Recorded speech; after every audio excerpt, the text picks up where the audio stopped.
भैया सबसे बड़ा रुपया। क्या नेपाल के प्रधानमंत्री ओली किसी डर की वजह से चुप है? आखिर वह डर क्या है? क्यों चीन का सामना करने से डर रहे हैं? वहीं भारत को डराने के लिए चीन ने स्काई थंडर के वीडियो को दिखाया, तो बदले में भारत ने अपने उस खुफिया मिशन को उजागर कर दिया, जिसके बाद चीन अब दबाव में आ गया है। आइए जानते हैं भारत का वह खुफिया मिशन क्या है जिससे चीन इतना डर गया है। चीन की सोच के बाहर भारत ने काम कर दिया है। आइए इन खबरों को जानते हैं विस्तार से। ऐसा तो अंदाजा लग ही गया था कि नेपाल के प्रधानमंत्री ओली थाली में परोसकर नेपाल को चीन के हवाले कर रहे हैं, लेकिन अब प्रमाण भी सामने आने लगा। वैसे प्रमाण लाने वाले एक व्यक्ति को रास्ते से हटा दिया गया है। धीरे धीरे चीन नेपाल की लगभग सारी जमीनों को हड़प लेगा और इसकी शुरुआत भी उसने कर दी है। नेपाल लगातार चीन की विस्तारवादी नीति का शिकार हो रहा है। नेपाल की एक एक इंच जमीन पर चीन की बुरी नजर है। वह तिब्बत में सड़क निर्माण के नाम पर नेपाली जमीन का अतिक्रमण कर रहा है और नेपाल सरकार की एजेंसी से मिली जानकारी के मुताबिक चीन 7 जिलों में उसकी जमीन हड़प चुका है। फिर भी नेपाल सीमा की ओर बढ़ते चीन के कदम रुकने का नाम नहीं ले रहे हैं। जानकारियां कहते हैं कि हालात और भी खराब होंगे, क्योंकि नेपाली कम्युनिस्ट पार्टी और चीन की कम्युनिस्ट पार्टी के विस्तारवादी एजेंडे पर चुप्पी साधे बैठी हुई है। चीन नेपाल रिश्तों को लेकर कूटनीतिक जानकार कहते हैं कि केपी ओली सरकार बीजिंग के डर से ऐसा कर रही है। नेपाल के दोलखा, गोरखा, धारचूला, हुमला, सिंधुपाल चौक, सखुआ सभा, रसुआ जिलों में चीन ने उसकी जमीन हड़प ली और ओली सरकार हाथ पर हाथ धरे बैठी रह गई। नेपाल में जमीन के नक्शों और भूमि सर्वेक्षण करने वाले विभाग के मुताबिक चीन दोलखा स्थित अंतर्राष्ट्रीय सीमा का 1500 मीटर हिस्सा हड़प चुका है। उसने कोरलांग क्षेत्र के पिलर संख्या 57 पर भी अतिक्रमण किया है।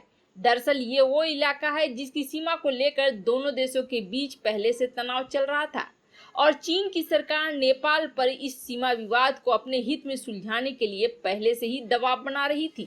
भारत अमेरिका से तनाव के बीच चीन ने दुनिया को अपनी एक नई ताकत दिखलाई है और जिसके जवाब में भारत अपनी शक्ति को उजागर कर दिया है। आइए जानते हैं कि दोनों ने अपनी कौन सी शक्ति को दिखलाया है। बात करते हैं चीन की। भारत और अमेरिका से बढ़ते तनाव के बीच चीन ने अपने एक मिसाइल का परीक्षण किया है और वैसे कहा जाता है कि यह मिसाइल काफी पहले चीन ने बना ली थी, बस दुनिया के सामने नहीं दिखलाया था।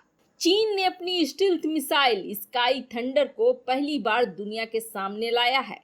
चीन की सरकारी मीडिया चाइना सेंट्रल टेलीविजन ने हवा से सतह पर मार करने वाली इस स्टील्थ मिसाइल के टेस्ट का वीडियो फुटेज जारी किया है और बताया जा रहा है कि यह मिसाइल लगभग 500 केजी का है, जिसे किसी भी फाइटर जेट से दागा जा सकता है और यह मिसाइल 64,000 वर्ग फुट में जमीनी लक्ष्यों को नष्ट करने के लिए 240 से अधिक बमों को गिराने में सक्षम है और सामरिक विशेषज्ञ इसे चीन का सबसे आधुनिक और महत्वपूर्ण हथियार बता रहे हैं।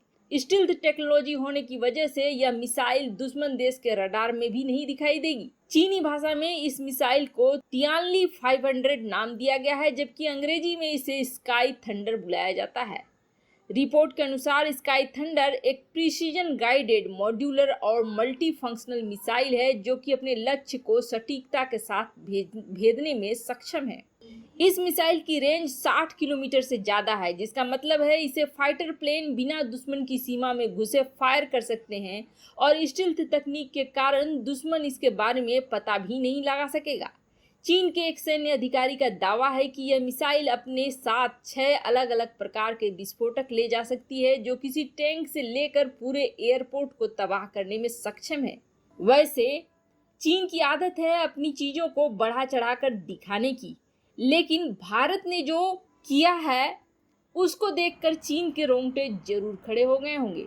चीन ने शायद अभी तक यह सोचा था कि भारत कमजोर है और भारत को दबाव में ला सकता है, लेकिन भारत ने एक ऐसा काम कर दिया है जिसके बाद भारत दबाव में नहीं है बल्कि चीन दबाव में है।